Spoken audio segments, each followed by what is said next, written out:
Welcome to Life Camera Acting.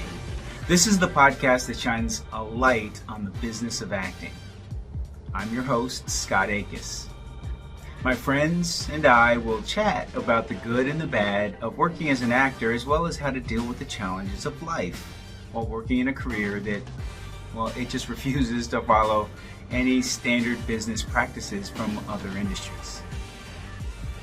Life for us can be quirky, equal parts rejection and triumph, but it really is what we make it. And perhaps by hearing some of the stories of my friends and myself, it might give you a chance to figure out other options that you can use in the challenges of your life and other ways to create those triumphs that you're looking for.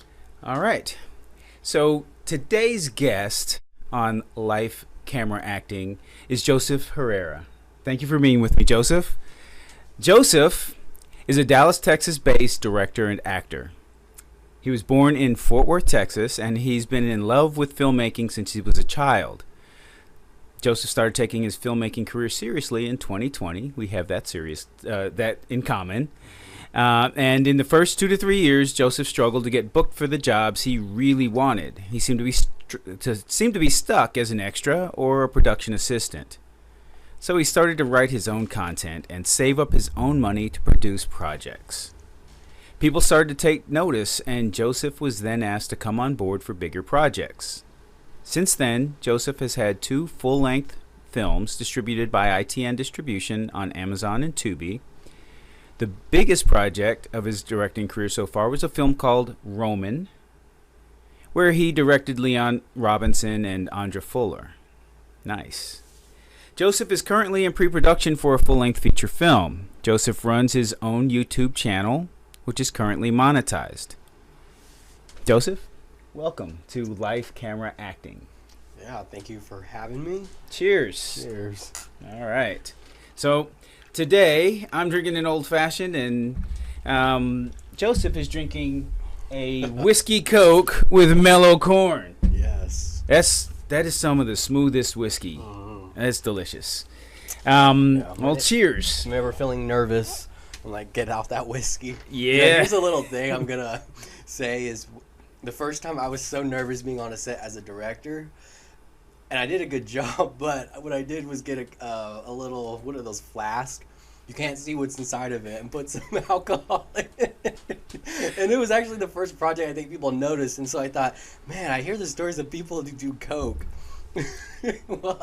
So I just said, I'm not going to do that, but I'm going to do something I already do, and so I just mixed it up with some alcohol, and I felt confident. Bruh, I don't will do that tell you, anymore, but I have unashamedly taken a shot of tequila before I had to do something that I was really nervous for, and I have also gone with the whiskey route, so I'm right there with you. Yeah. I usually don't have to do that anymore, but there was a time when that got me through. Yeah. All right, so there's so much to talk about because your career is, to me anyway, look as an observer looking at it from afar, it's like a bullet towards the sky, man. Like on the chart, it's just shooting up. You're doing so much right now. But I want to go back to something that was in your bio. And there was a time when you felt stuck. And a lot of people feel like they can't find their break. Maybe the issue is waiting for a break. But there's a lot of people who are at that moment in their career where they can't find their break, and you've been creating your own breaks for a minute now. So if it wasn't me you were talking to, but you were talking to somebody that was asking about, what do I do because I feel stuck, what would you tell them? I would say focus on what you want to do. The advice I was given was follow a trend of something. This is what's going to sell if you, and I listened to that, and I tried to follow it, and it just never felt right. And so then I created something that thought, okay, this is true to what I want to see, what I want to do. And so I wrote something, and it worked, I guess. because everything I wrote in it was what I was going through in life at that time, and it was a drama. And so ever since that happened, it's what helped actually my YouTube channel get monetized, and people I didn't know, not my Facebook or Instagram followers, but just strangers in the YouTube universe take notice of something. And That's crazy. So I was like, okay, yeah, don't listen to what people are saying, especially when you don't know, like you're not where you want to be yet. So you're kind of, you can test all kinds of things and fail. And you know, the only person you're going to bear is, I guess, yourself. That's it, because nobody else cares.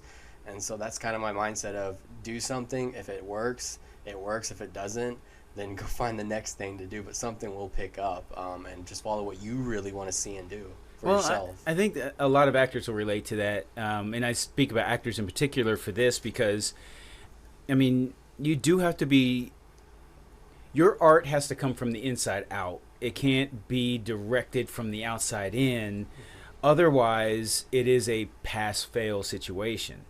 Right? But if you are being true to, like you say, for what you're trying to create, you have this vision you want to create. You're being, from the inside out, you have to create this thing, right? And you create it. Yeah, it's nice when other people like it. Yeah, it's even nicer when you get some money. But even if none of that happens, there's still a sense of satisfaction because you created something you wanted to create. Yeah. That's hard. I mean, that's a hard lesson for a lot of actors, but you figured that out pretty quick. Yeah. What do you attribute that to? Just being determined. And I think after, what is it? I think sometimes you get jealous, and that's what I was doing. I was getting jealous of people I knew who were getting noticed or getting some attention when I was just starting this. And I thought, okay, I need to stop worrying because you can't compare yourself to someone. And that's what I was doing in the beginning, was comparing myself to others, and you have something else to offer. And I knew eventually I had to like step back from me and see what I had to offer somebody, like the world, I guess. Yeah, like society right now is at a place where, so if you're going to compare yourself, there's a lot of ways to do it. You can, be around people that do what you do or whatnot, but the easiest way is social media.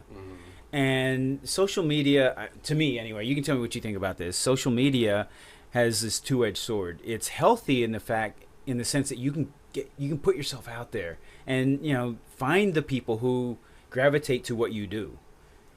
It's unhealthy because there'll always be somebody who has more follows for something that you look at and you're like, you can relate. That's just dumb. And how do you have 10 million followers, right? Yeah. Right? I mean, there's always that. And if you compare yourself like to that, it's unhealthy. Yeah. Well, on your social media, do you look at it as work, business, fun, everything? Okay, so I come from a corporate background, like prior to 2020. So for me, like, my social media has always literally been a part of my reputation, like my image of who I want people to see me as. Yeah. But in the corporate world, it's a little different. Yeah. But still, you wouldn't have found me posting pictures of me, getting drunk, right? I mean, a lot of people do that, and a lot of people, that are my age do that, and it's fine. I see those pictures, and it makes me smile. They were having a good time. Look, that looks like a good time. I have a good time, man. Yeah. I don't post that shit. Yeah. Right? So when I transitioned and I got more into this entertainment, acting and directing and writing and stuff like that, it was the same mindset. Like, how do I want people to see me? Well, I want people to relate to me. And so I try to post a lot of stuff about me just being an ordinary, normal dude, because it's easy in our line of work to be misinterpreted like, oh, you're at that party. Oh, and you're at that party. And you're at this rooftop swimsuit party. And you're at the, right? And if that, I mean, I have a lot of people on my social media that come across my feed that's all they will post. Yeah. But I want people to relate, right? And so I post regular, everyday stuff, but all of it is still targeted at creating that image that I want to have. And so that's how I see it. So maybe it's a little work, but it's still just capturing my normal stuff. Yeah. I think in a way we all have a brand. Yes. Without knowing it, especially if you're in entertainment, I think, or wanting to be. you are creating this brand, this image that people want to see. On my social media in the last 4 years, you won't find anything personal. I have a Snapchat, but you can like pick and choose who sees that stuff. But like on Facebook, Instagram, it's just work related, and that really didn't. I really didn't even get more tight on that until I started directing more, and then all of a sudden, kids started following me on Instagram and stuff. And I was like, oh, I can't. I felt like I grew my audience being myself and posting things, and I think it sort of has changed now, where it's just film related stuff, and now I feel like I could grow a bigger audience again if I went back to that, because I felt like that contributed, and so that's why I started the YouTube channel. Right. And I felt like, okay, well, that's a part of what I can share in this video and stuff, and so that's helping. But as opposed to like photos and things like that, we go to cool events and things. I don't know. I just don't want kids to see that, and then family. It's all my stuff is like to the public. Yep. So that's just you got to pick and choose. Well, I mean, I'm not doing it presently, but up until about a month ago, I was doing acting classes here in the studio, and little kids, right? And so there's two sides to that. I want to portray the me that I want to portray. Yeah. So I let their parents know, and like for this podcast, I mean, it's not like labeled rated R or something, but like I clicked a little button. It said, this is not kid friendly content. Yeah. Not because we're going to sit here and talk about, crazy stuff, but, there may be a shit, hell, or a damn thrown in here. Because that's also part of me, right? And we may even talk about some things, who knows, that may have a little bit of a need a little bit of a maturity to really digest it properly, because it's part of our industry or whatever. Yeah. So, all right. So, your project, and we wrapped a project yesterday. I don't know how much you can talk about it. Yeah. But it was, I was part of it. It was an awesome thing to be a part of. I'm not even going to direct a question in a certain direction. Are you able to talk about this at all? Yeah, I can talk about it, but I don't really know how to talk about it. Sometimes projects come to me, and the good thing is about being, I guess, a filmmaker, that's what I guess I'll call myself more so than an actor or anything, is I can pick and choose, like, certain projects out here, and it's so easy. Sometimes I can say yes to everything if I'm behind the camera. It's when it's acting, that's when I'm like, okay, I'm very picky about, because that's what people will see you as. Right. No matter what. It could be. And so I will do a whole research on the filmmakers who do it. I'm like, and if I see their stuff, I'm like, yeah, I'm not doing that. Because then, sadly, people will see that quality or anything like that, and then they won't even like watch your demo or look at anything. Like, that's just how it is. And that's what goes back to, like, your image is everything. You're right. So this is a project that I was hired on through a friend whose friend was looking for someone for a film festival out here called Rack Focus. You can find them on Facebook.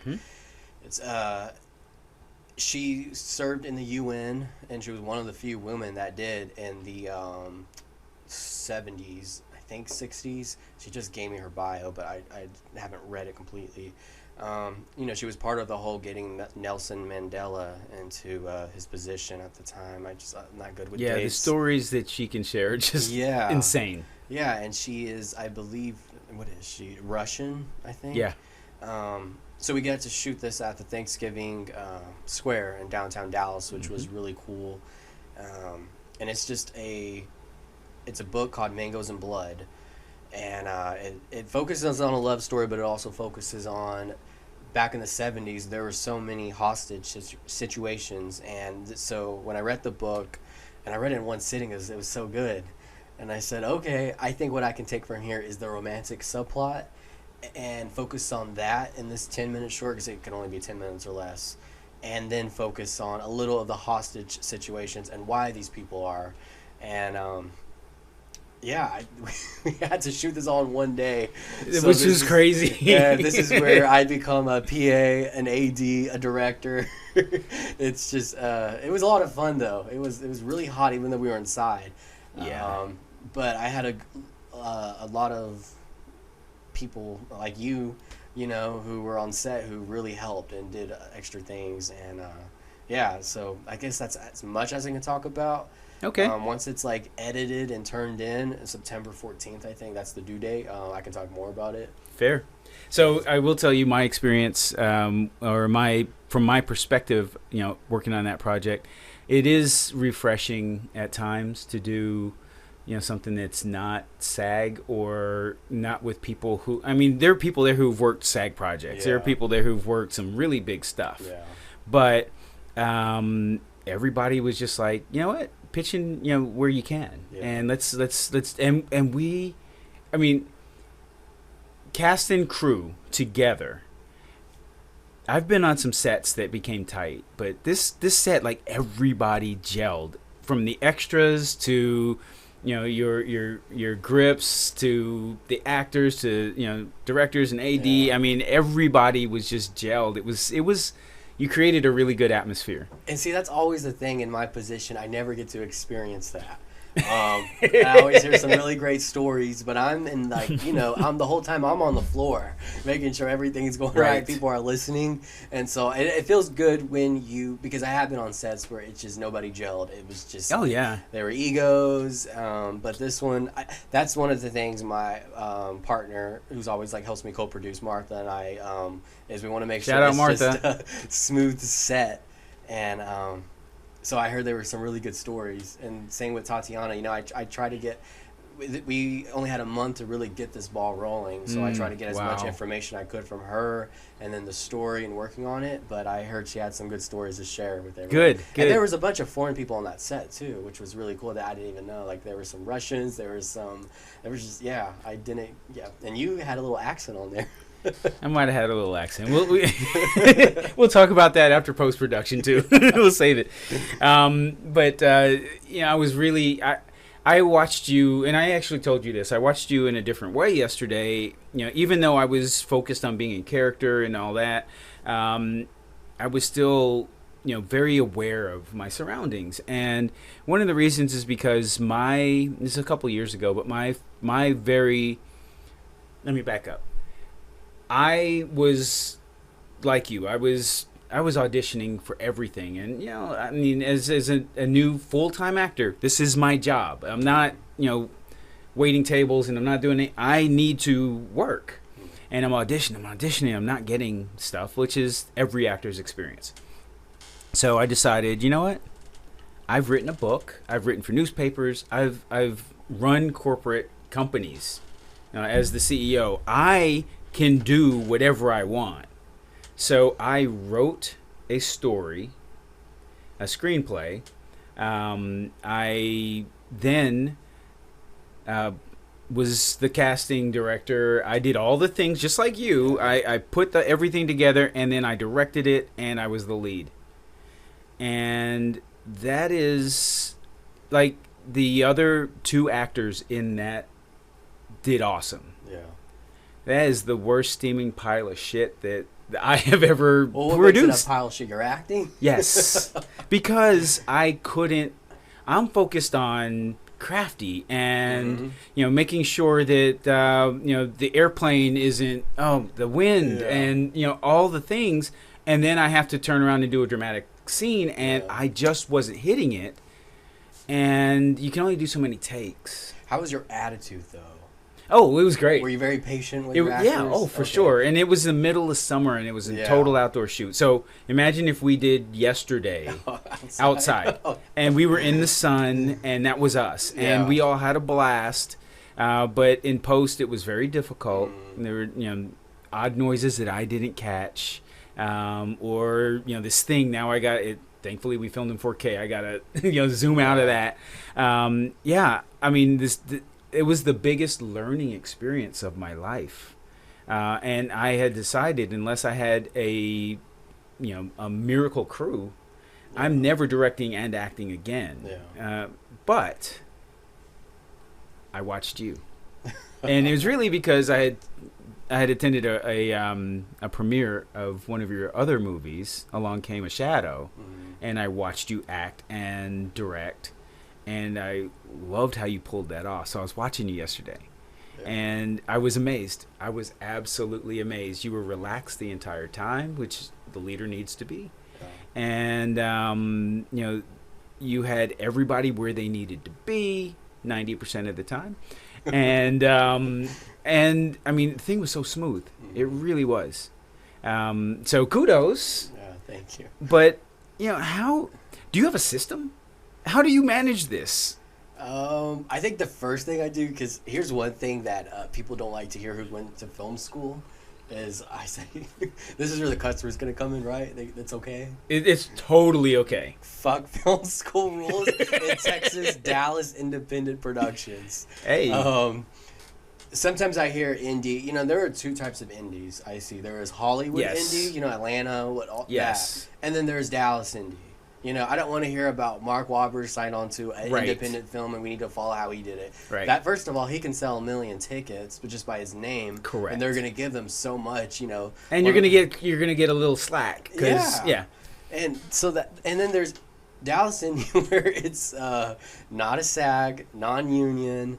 And you just have to. It's a different rules. It's it really raw is. as rock can be. You know, I worked on bigger budgets where, as a coordinator or something, and it's like, don't you touch that wire, don't you do that, you know. And I understand because they were paying people for that, and then just you can screw if you screw up something, that's $1 million in one day. So my system pretty much is pre-production. Yeah. Okay. You write it down, everything that's going to happen.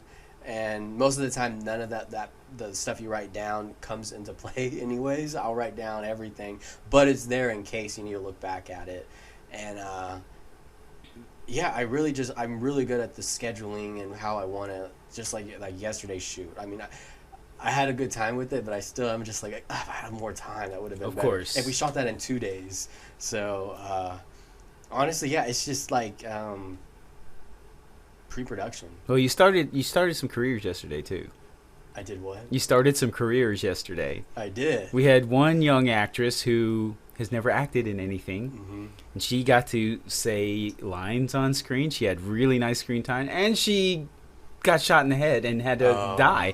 And I was like, "This is like your unicorn moment because this doesn't happen for people." Yeah, she had a really good time. And you know, the story behind that is the original actress dropped out last minute, but she was like, I don't want you to look at me bad, my agency got me this. And so then she found her for me, and I said, okay, she doesn't have lines, it's, you know, okay, I'll give it to her, you know. And she was good. She was really good. Yeah, she was really good. That's what you like too, is when an actor comes on set and they're not afraid to take direction. Correct. And step. Because I was having this conversation with someone else who wanted to do like a podcast thing. The life of the party, whatever, you put a camera in front of their face, most of the time they become so they don't know how to react once a camera's in their face. It's just different. Same with acting. You know, I see people who think maybe he's so hot, and they like to talk and, like, you know, be a big loudmouth, and then you put a camera in their face, they can't do it. Well, acting, I mean, it's a learnable skill, but it's a profession. Yeah. Which means you have to apply yourself. You can't. There are very few people that are just born with it, and you just show up and you know how you have the instinct for acting. I mean, I'll tell you, you know, reading through the script from yesterday, and this is a really good actor's note. I had, what was it, 2 weeks maybe with the script, and I had a few other things going on in there, other scripts that I had to work with, but I was locked in on this character. And day 1 that I read that script, day 4 that I read that script, and then on set, I had totally different understandings of what those words actually meant. I mean, I knew what they meant by the time I walked on set, but that was different than. Yeah. I mean, you have to live in that special moment of whatever's written. You have to live in that for a minute before you really get it. Sometimes, like I mean. I was questioning, what's my motivation? Why am I saying this? And it was clear as day once I got it. Yeah. But you know, that just speaks to the instincts that you have to have as an actor. You can't just do it because you have a pretty smile. Yeah. Do you And still get nervous every time before set? Like you question you yourself? you want to be honest? You want me to be completely honest about that Yes. question? If I get nervous, and I do, it's because I am not fully prepared. Like I gave a certain amount of hours to this character, but they needed more. Yeah. I was not nervous yesterday, and I was doing an accent, Yeah. and I was not nervous. I mean, And because you did really good. I appreciate that, I do, but Yeah. like once I if there were nerves, my total intent was to get through the first 2 words, and then you just fall into the character. Yeah. You know who you are, and so that was it. I mean, I don't get nervous as often as I used to. Do you? Every time. Every time. Until I'm on the set, and then it kind of like you know, it stops. If it, before I'm always, thank God I have Martha again, because her and I are like this. It's people don't understand that too, but we both, I think it just comes from we love filmmaking, and so we understand it. And that's the other thing, is not many people understand that world if they're not a part of it. Yeah, and I mean, you one of the things from yesterday, but I've seen it in other things that you've done, and we'll talk about some of that, but you take the opportunity to work with people that you feel good about, that you trust, that you've worked with before. Now, you had to meet me at some point, so we were new to each other at some point, but and so you have the like space for new people. Yeah. But you trust people, and there's a lot of filmmakers, that, I mean, it's like a coach of some sport, right? I don't care, basketball, baseball, football, right? Yeah. You fire the old coach, you bring in a new coach, he brings in his people with him, or her, right? And you have people. That's kind of cool. Like, I mean, I have some people, but they're not universal. Like, I can't travel with they are not like entourage. I can't travel with them into every project. Yeah. But you have people, and I think it's the coolest thing. How'd you figure that out? Well, first, I will say on the set we did work, I'm not going to name a name, but there was one regret. And I didn't have it wasn't my full decision. There's always on the a casting. regret, and I man. bet you know who it was, but let's not say. No, but there's always a regret. It was like, this just got us behind 3 hours. Oh gosh. And that is one thing, though. If you are coming on a project and you are more than one thing, and then an actor comes on the set and they can't remember their lines, you had one job. Yeah. Yeah. And you remembered their lines. Thank you. That just you and our lead actress, like y'all. Well, the chemistry was great. I felt it. Yeah. I mean, yeah. we had some emotional scenes, and like you say cut, but that connection doesn't cut. Like, all of a sudden, I'm emotional, she's emotional, and we've got to like comfort each other before we can do anything else. Yeah. And your question was about what the about the you having your people. Yeah, that took some time. How that happens, I guess, if you see that from me, is I saw that through someone I guess I consider my mentor, and he had those people around him, and I thought, okay, one thing you have to learn too, I guess, if you're getting in this and you want to be a filmmaker, is it takes a team to make a movie.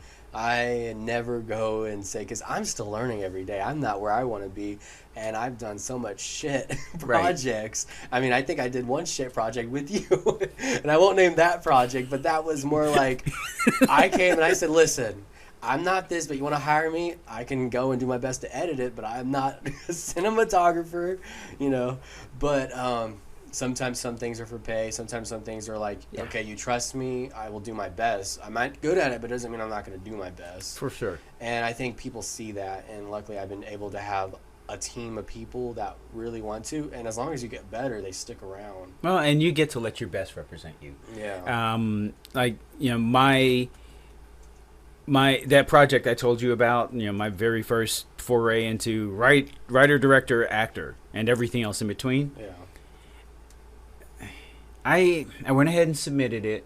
I mean, I told all the actors, everybody involved, I'm going to submit this to a film festival. That's the end goal for this film, and it wasn't accepted. and I haven't even posted it on my YouTube Mm-hmm. because. And I will post it on my YouTube. I think it's important to do that, but I don't want that to represent me. I don't want somebody to look at that and think that's Scott. I want to have, a few other things in front of it, and then they go back and they see this. Oh, this was his very first thing. Look at how far he's come, or whatever. Yeah. But your best gets to represent you if you let it, and that's so.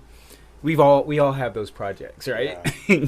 Well. The one that you actually complimented me on, thank you. I consider, so I've done this for a few years now, not a lot yet, but I will say it's called Along Came a Shadow. Yes. Watch it on my YouTube, Joseph Hererra. It's a great short film, guys. I will say all the projects before that are mine, and it's like a lot that I guess I produced, I think they're shit. All my stuff. That's the first project I thought I'm proud of. It's all me. Like, nobody came and said do this. So any mistakes, anything you hear, like, there's some parts I'm gonna go back in and fix it because I want to get that in South by Southwest for their short category. So I have to go and re-edit. So I'm gonna take like a shot of me by the tent out, and then there's like some sound issues that I'm gonna fix. But out of all the projects I've done, I can say that they were all shit, and they got me where I am. So that's why I don't think you should be embarrassed, or not embarrassed, but like embarrassed is a good word.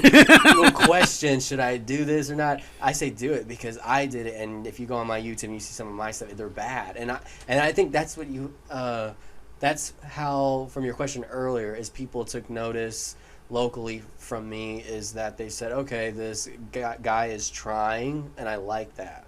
It might not be good, and so I'm putting it out there. And so I have a bunch of short films, and even the 2 films that you mentioned that are on Amazon too. If you want to waste your time, watch them. But I want waste your time. Why not? But Along Came the Shadow is the first thing that I can say I'm proud of, and I actually think I did a really good job as the helm of that project. And we're gonna make a full length out of that. Different story, but the taking inspiration, and I took inspiration from other films, Child's Play and Invisible Man, and kind of put that together.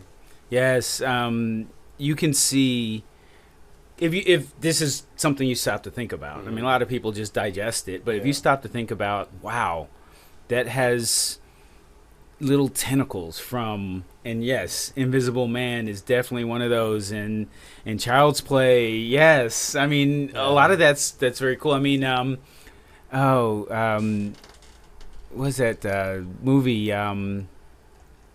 The Something Dead, where they play with shadows a lot. I can't remember the name of the movie, but it's a slasher, and you can see tentacles of inspiration throughout that. So when Along Came a Shadow comes out, it's hard to say that in the present tense. When Along Came a Shadow comes out, if you're listening to this, you need to check that out, because you're saying it's going to be feature. Yeah. Okay, I love that. So I want to change subjects on you a little bit.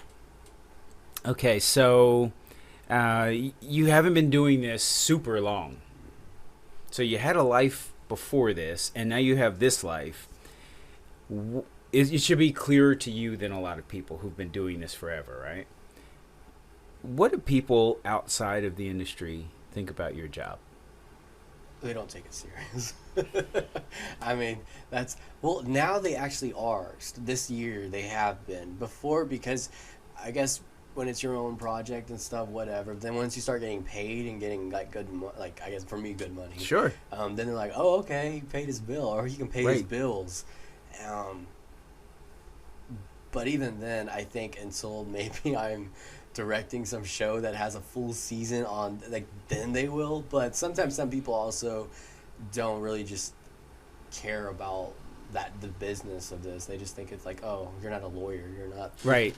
So well, I mean, I feel the same way.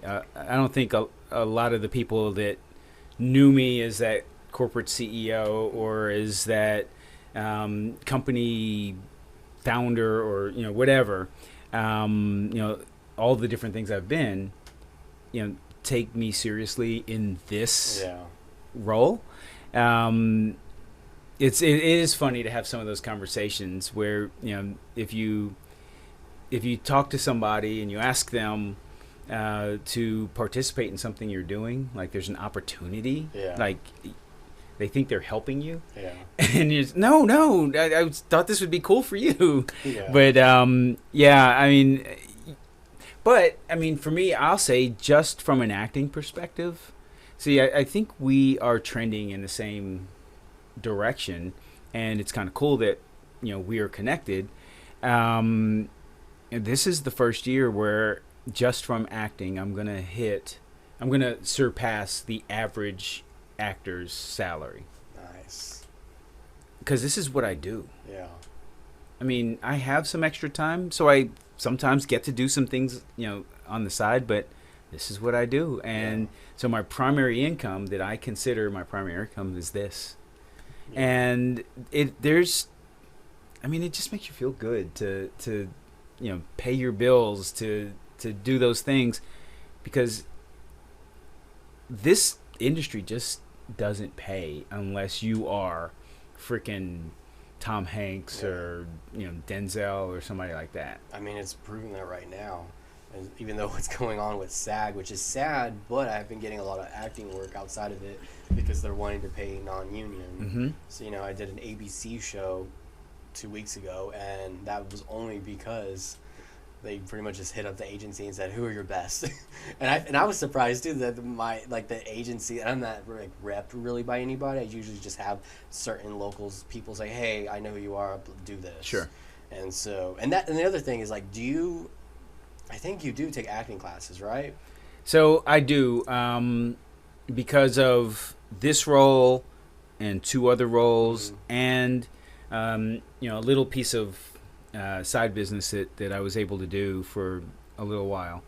I took about a month break, but yeah, I mean, I am a believer in constant classes. I take classes. Shout out Patrick Malone. He's a Hollywood actor that goes way back. He has so much experience, and I mean, he can. So I can teach some kids some acting. I can teach some adults some acting. I can make notes on people. You know, if they're here in my studio to shoot an audition or something, this guy can smell like what you're not doing, when you're not fully committed, when you haven't, you know, done your work, you haven't researched who you are. I mean, and through that put you in a position to win immediately.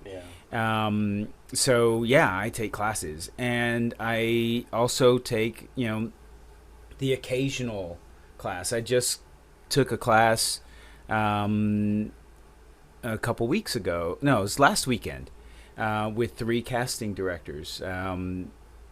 One out of Hollywood, one that's based in Texas, and one that works like Texas, Utah. And they're big names. I'm not going to... they may or may not want me to talk about that. But it was an amazing class. And so the classes do 2 things. You get connected with people. And if you care enough to put in the work, you realize where your work works and where it doesn't work. And that's how you figure out what to change. If you don't put in the work and you get notes, then the changes could be anything. So, I mean, yeah, I take classes. Yeah, I admire acting. And the thing is, I don't consider myself an actor. I think I will one day when I really put in the work. I've been lucky enough, but I've never taken an acting class, and so I can't, because I'm putting more focus on the filmmaking behind the camera more than that, and that takes time. And the thing is, acting's not easy at all. People bash actors, but it's like I said earlier, get in front of that camera and you see how difficult it is, because you can either make someone believe you or they can call you bullshit. Well, I mean, and I'll give you an example of that. We were talking about our project from yesterday, and a very emotional scene. All right.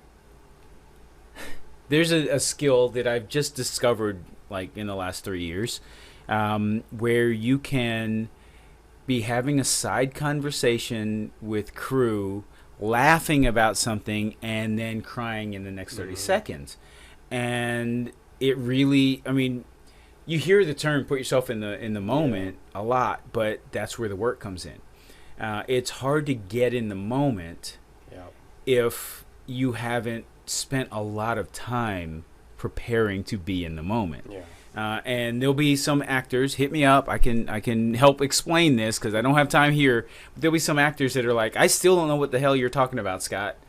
And I get that because I was there. I thought I was in the moment for a couple of years. Like, well, my acting career goes way back, but I was always doing it on the side. So I can say I thought I was in the moment for like 12, 15 years.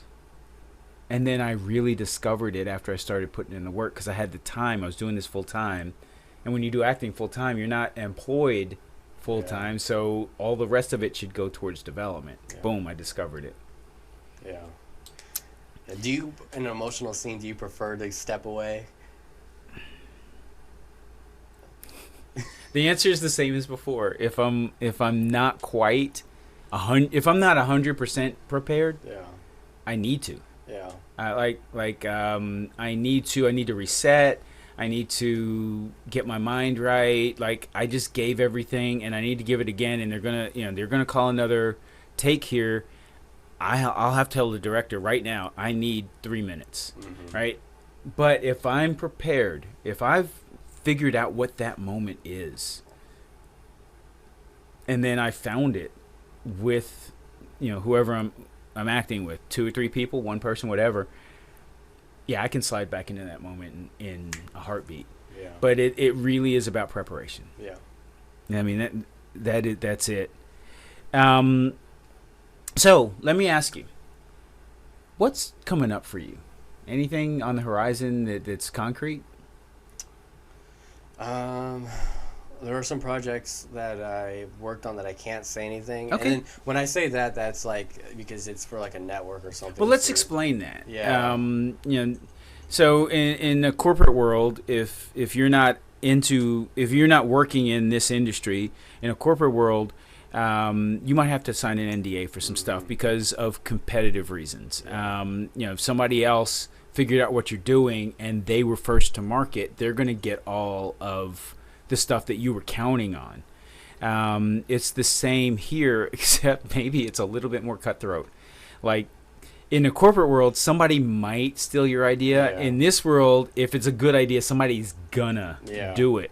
So there's a lot of times where, even like, if you've watched all of the episodes of this podcast, there's been a lot of stuff we allude to, but we can't talk about. And I want to make sure that's clear for everybody. So I'm sorry to interrupt, but continue. Okay. And I've seen both episodes. Like I said, I do my research. Nice. But there are some that I can't say because it's not my project. It's a network's project. But earlier this year, that I can't say this now, is that I was cast in a Lifetime series, but won the finale episode. And I have a big part in that. All right, mister, I'm not an actor. Well, again, I'm not because anyways. It's dope. I love it. And so, I had a really nice part for that. And that was the actor was stuck in New Mexico. Their car had problems and they couldn't come down to Dallas. And so then it's like, who do we have who can remember like all of this in this page in like less than 4 hours? Oh, let me hit up Joseph. And so it's like, well, why wasn't I your first option? That's what I always look at. And then it's always like, well, they looked at your, and it comes down to acting classes. Like I said, that really does, if they see that you have no acting classes, they will say no. Luckily for me, which not many people can say, is like, I kind of know some people in the industry out here because of friends. And so that's kind of like been lucky for my part. But if I didn't know these people, I wouldn't even be considered because they really do look at, do you have acting classes? Even if you want to get an agency, they won't accept you. Well, I mean, I know a lot of I know a lot of models that want to also be actors because Dallas is a commercial market. So, they need people to act, and models are used to be in front of a camera or whatever, at least, for, photo shoots and stuff like that, right? But all of the agencies in Dallas are now asking over the last couple years, do you act? Who do you take classes with? Yeah. Like in that order. Yeah. And through that Lifetime episode, I got cast because somebody was on the set and they cast me in a Lifetime movie. And I can't say the movie yet, but Lifetime has done this thing, I guess, for a while. It's always a Lifetime movie of the week, of the weekend. Yeah, yeah. And I got cast in a supporting role, and it's like a domestic violence, and I play a teenager. Beautiful. Well, beautiful that it's educating about domestic violence. Yeah. And it's cool that you play a teenager. Yeah. I mean, it really is. Hopefully I can play that for a long time, but I'm getting up there. There's some range to stuff. I mean, my agent pitches me for 15 to 20 years younger than I actually am. And so I keep the hair dye industry in business. And and I work hard to stay up on, things that would allow me to be realistic as somebody that's 15 to 20 years younger than I am. Because without that motivation, I wouldn't be up on a lot of that stuff. Like, for your thing yesterday, there was a bit of a relief because once I got the role and I had some auditions and I could put a little note that says I am just letting my hair go freaking wild and do whatever it wants for a role that I have. So I can shave and trim. It's cool, if I get yours. But yeah, it was a relief to actually not be dyeing my hair. Yeah. Because I am a gray dude, man. I remember I saw you and I said he looks too young and too, he still looks too fresh. I'm like, you better dirty him up. You mean yesterday? Yeah, and so your bags kept getting darker and darker with the makeup.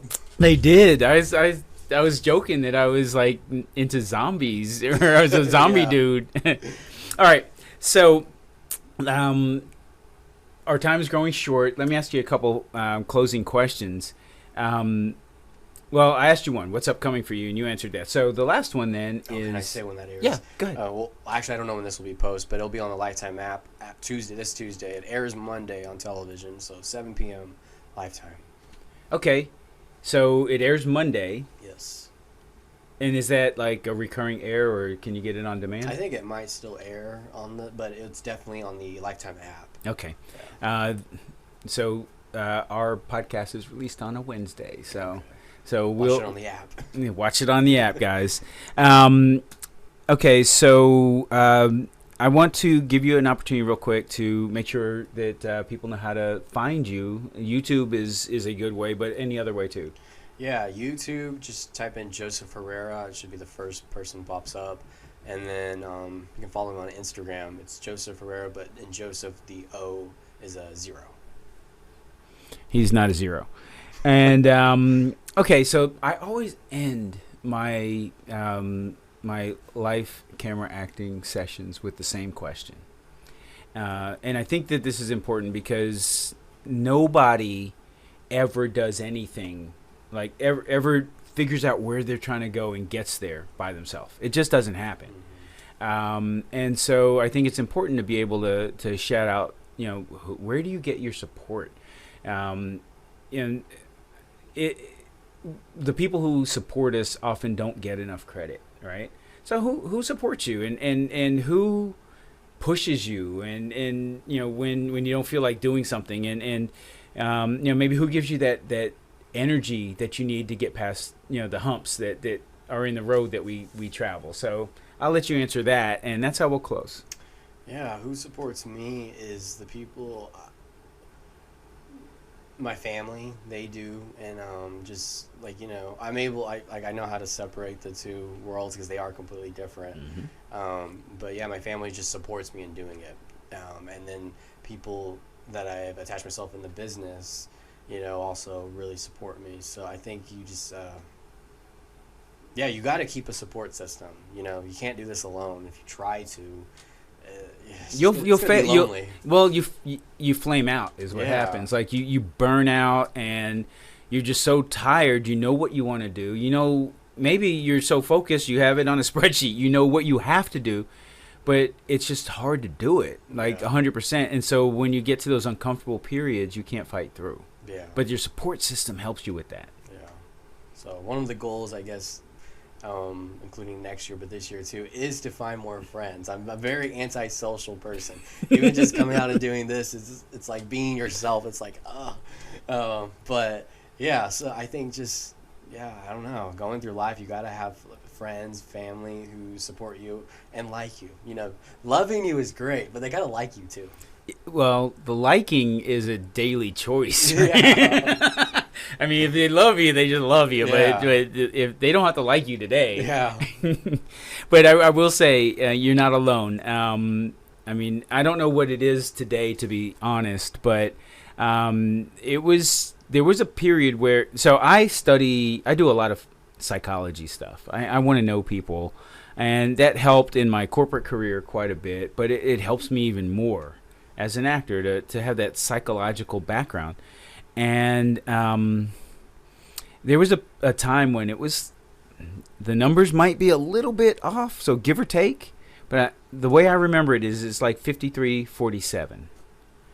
53% of people in this industry were extroverts and 47% were introverts, and a lot of that was actors. Like, actors don't have to be, you know, this big, boisterous, in your face kind of person because they love the spotlight.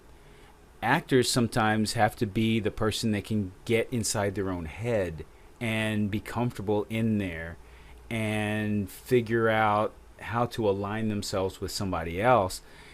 And extroverts want to do all that out loud, talking through it. An introvert does it up here, like, give me some quiet time. And I am an extrovert's extrovert. You are an introvert. I mean, based on what you've said, and there's so much room for both of us, and I think that's, you know, just something that everybody needs to know. Yeah. But Joseph Hererra, I want to thank you so much for taking some time to be on Life Camera Acting. It's been a pleasure, and I look forward to hopefully doing a lot more work with you in the future. Let's hope. Let's hope. All right, guys, we are out as usual. See ya. Well, that's a wrap on today's conversation. I really love having these conversations. They give us all a glimpse into, well, other ways to approach situations, problems, and issues that come up. Together with the super producer, Cooper Collins, and my guest of the day, we hope that you'll be back with us for our next episode in 2 weeks. As for now, we out. Peace, y'all.